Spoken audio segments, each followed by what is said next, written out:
Thank you so much, Dr. Sushila Kataria, for joining us today. It's really a privilege to be having this conversation with you. Dr. Sushila Kataria is the head of medicine at Medanta Hospital in Gurugram.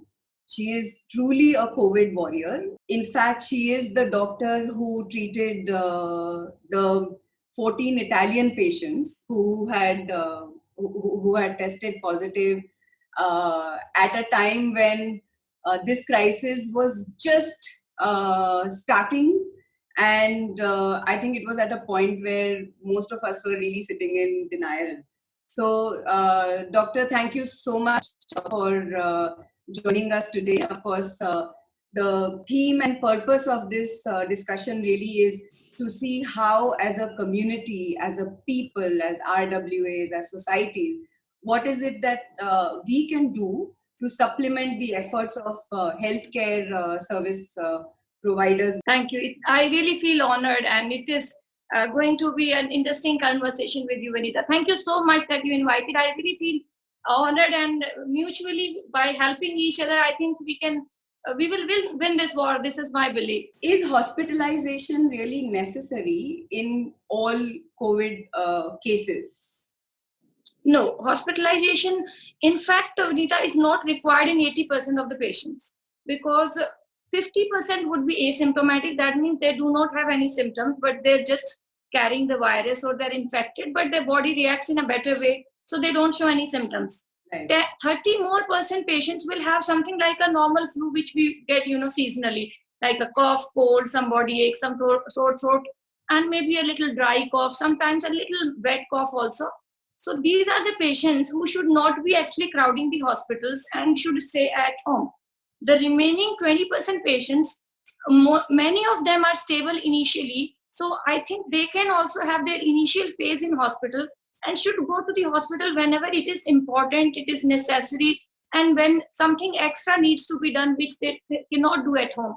So would you say that home care is also an option for people with comorbidities? Very, very important question. Yes, most of the guideline would say that people above the age of 65 with comorbidities, they are at risk of having a severe kind of disease. They have a risk of deterioration. But it is not that everybody behaves like the same way. In my experience, more than 50% of my patients have been in 70s. So I believe that yes, people who are aged but very well maintained, a person could be 70 but works like 50. Those patients who have hypertension but very well controlled, people have diabetes but very well controlled, people have asthma very well controlled. I mean to say, those with comorbidities but well controlled, yes, I strongly suggest they should also be tried in the home care before we give a blanket advice to them, we go to the hospital. So, doctor, what do you think we can do to actually encourage more and more home care? What do you think is required for that, so that this home care actually becomes a part of the ecosystem? Absolutely. So, what we can do is that first and foremost, people should understand that they should not queue in front of the hospitals just because they have tested positive. All the people who are otherwise doing fine, are stable, are candidates for home care. And nowadays, the government of India has formalized the telemedicine guidelines. So first, before you decide to get admitted or go into home care, seek a video consultation with the doctor. Any physician, any MBBS person with a minimum training can tell you that if your oxygen level is fine, you're able to do your routine activities like bathing yourself or taking a bath, dressing yourself, cooking a meal for yourself, and eating it yourself. If somebody is able to perform these basic chores at home, then they are probably into mild category, and then they should be at home care. But not totally, like not be ignorant also. Be under care of a doctor, and you can, every third day or a fourth day, seek a video consultation so that you feel monitored also. And if somebody has some basic equipments like a blood pressure monitor, a glucose monitor for diabetic people, and a pulse oximeter, there is a small little device which just putting by on the finger that how much is the oxygen. So if somebody's oxygen levels are good, then they will stay at home, and we have to develop a confidence in ourselves. The patient, I see, people as young as 22 years. not having any problem. The family is really panicked and then say, no, no, no, put in the hospital, something could happen. I assure them nothing would happen. And if something could happen, we are there. So I think a confidence building is need to be done. Right. So, doctor, you mentioned video consultation. So, I think one of the initial reaction that a lot of people had was that the helplines which were created were not really working, and people were not really responding to that. So, what is it that we can do to create more sort of awareness on doctors who are available for video consults? Is there a way in which we can actually institutionalize this better in terms of creating panels, creating some database where, say, senior retired doctors who are otherwise experienced can be brought into this pool of actually providing video consultation to COVID patients? And is that an easy thing to do? Is the training that would be required for that fairly easy to accomplish? What are your views on that? So yes, I think government alone cannot handle, and this disease is moving at a rate faster than what we are thinking of. So one, you have to devise your strategy and improvise upon this very, very quickly. Like in the hospital, I have to make a new plan almost every day. So what government thinks, they also have to think little further and little faster. I see most of the time, we have to collaborate. People who are like more than doctors who are more than 60 years of age, doctors with the diabetes or any other problem, pregnant doctors, and somebody who's not willing to work in a COVID area but still wants to contribute. So we should have a panel of doctors, and the training, let me tell you, I am dealing with day in and out. It will not take more than 2 hours of training to just reorient them to the thing what we want. Definitely, the national guidelines and international guidelines are coming up with such a simple algorithm that disease is mild, moderate, severe. These are the symptoms of mild, these are the symptoms of moderate, and this is severe. And this is a treatment for mild, this is moderate, this is severe. If there is mild, you either stay at home or you go to an isolation facility or a hotel or something. If it is moderate, you go to a ward, and if it is severe or critical, somebody gets admitted into the ICU ward. Right. Sorry, the weather is like this. I am sweating, but it's just the weather. So that's how it is. So, doctor, for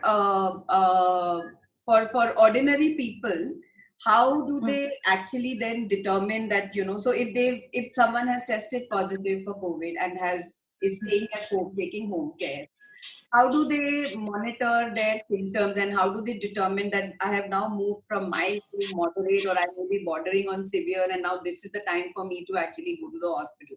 What would your guidance be on that? Few simple things. If they do not have any equipment at home, if they do not have any equipment, as I said, if they are able to do their routine activities, which they were doing, but slightly what we feel in a normal flu-like thing, they're feeling like that, but they're able to do the routine activities, cooking, eating, maybe doing little bit of making their bed, or folding clothes, going to the balcony, taking up 5 minutes walk does not exhaust them, then they are mild. If what they used to do earlier, like they were going for a good walk for 1 hour, but now even going to the washroom makes them tired, then probably they are getting deoxygenated. They should be seen in a hospital and assessed. So this is for somebody who does not have any equipment. For somebody who has a pulse oximeter, if your oxygen saturation is above 94, then you are into a mild category. If it is between 94 to 90, then you are a moderate, and below 90 is a severe. And this will apply to all the people who had a normal oxygenation before the disease. Right. There may be few people who COPD and all that, they may be having an oxygen level which has been on a lower side from the beginning itself. Right, right. I see a lot of people say, I am having breathlessness, when actually what they're having is an anxiety. So everybody who gets a diagnosis of COVID is actually becomes breathless.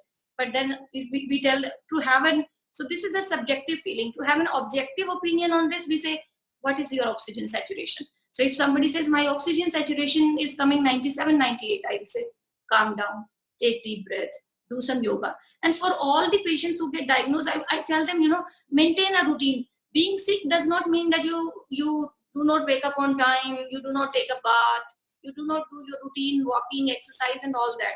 all the mild patients are encouraged. This is going to be maybe 2 weeks, 17 days, 21 days, depending upon the protocol of the area. So this can be a long time, and being confined into one room and house can be boring. It can be, boredom is very, very bad. So I tell all my patients who can walk should walk inside the room. I tell them 15 minutes after each meal. Then those who can do little breathing exercise, yoga, must do it. So, maintain a routine and then do a deep breathing exercise. So anxiety will be less and the chances of recovery will be better. So one more thing on just linking this to the discussion around having a panel of doctors and all. I was thinking whether it's a good, because again, where there are communities and several communities in a certain radius. So say if I was to take the example of Gurgaon, if there is DLF phase 5 and there are like 4-5 apartment blocks over here, if these apartment blocks were actually to identify doctors who could volunteer from here to become available for video consultation for just this community, the extended community, then Exactly. that also could be helpful, don't you think? I think people are thinking a lot about what the problems are and talking about it, but maybe there are some solutions as well Exactly, which yes. people can focus on. Absolutely. So, one is that the people living inside that area could be one option. The doctors living in that area, paramedics living in that area could be one, and they can then tie up with an hospital and get a little training with people who are doing it. Right. So, anybody who has done a minimum MBBS degree course, they can be, just tuned, and as I said, it can be just a 2 to 3 hours training to those people, and then continuously.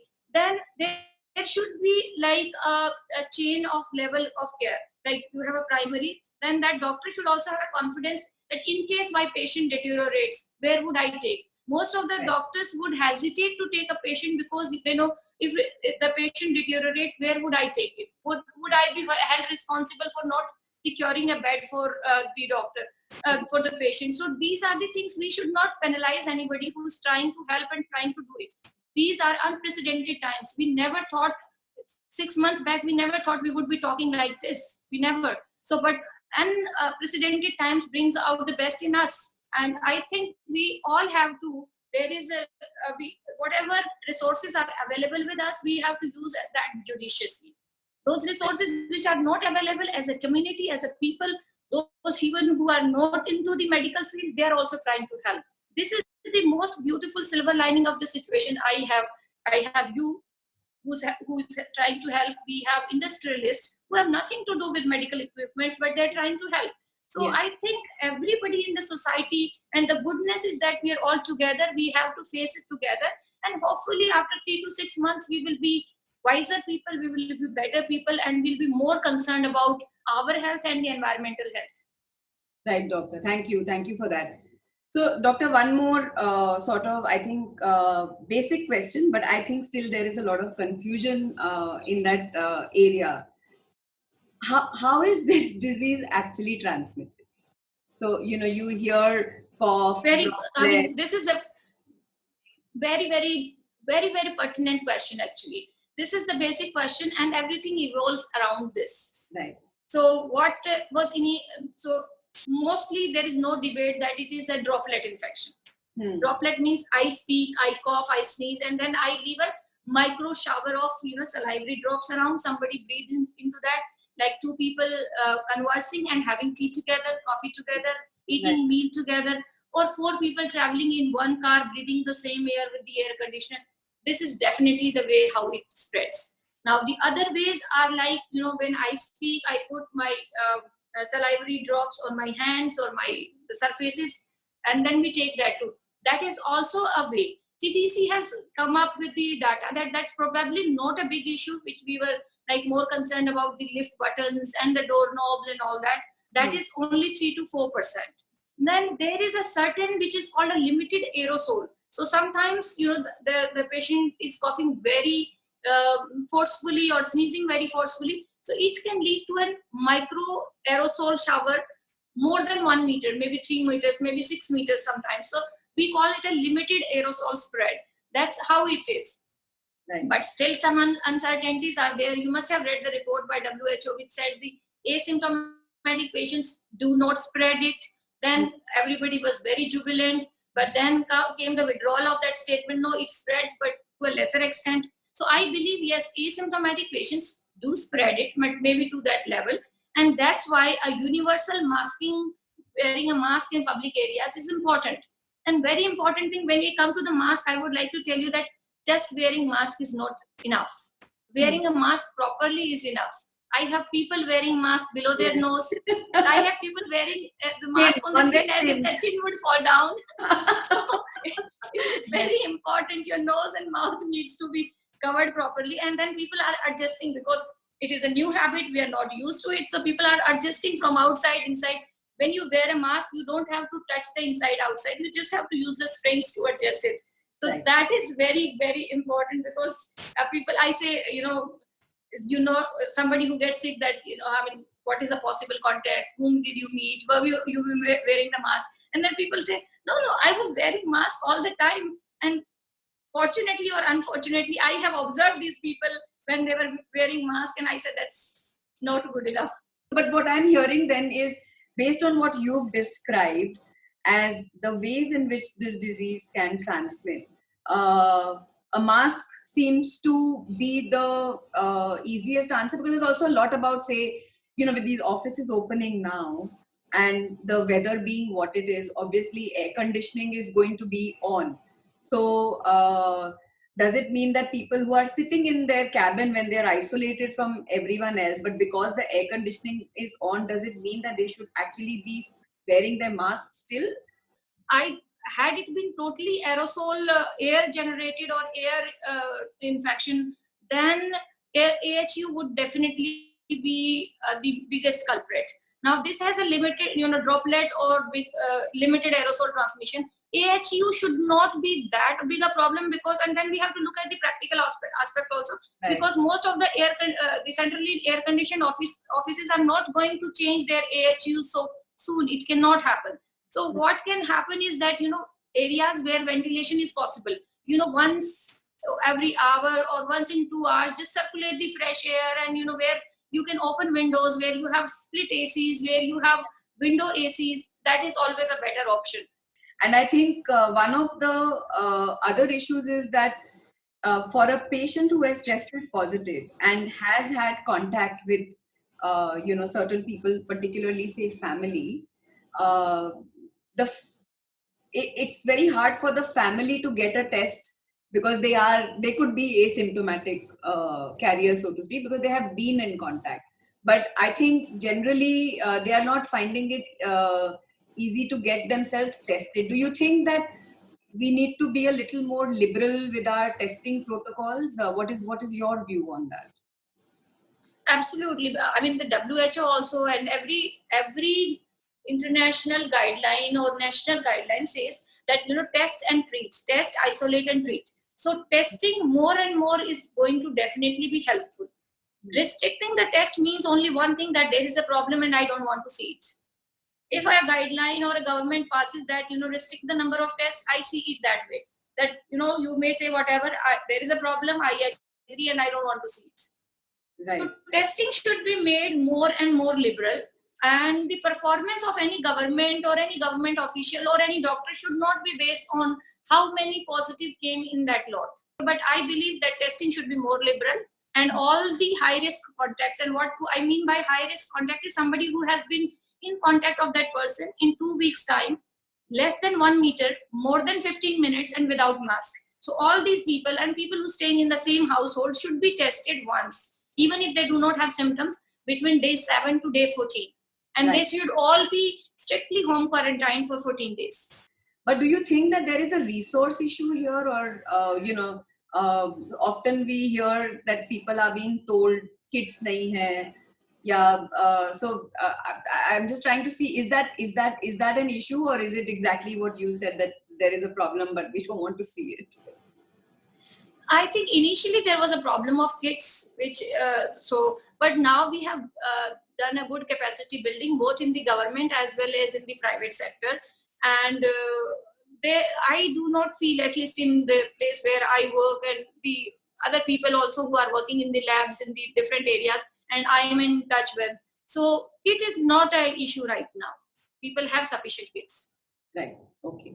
Understood. That's very helpful.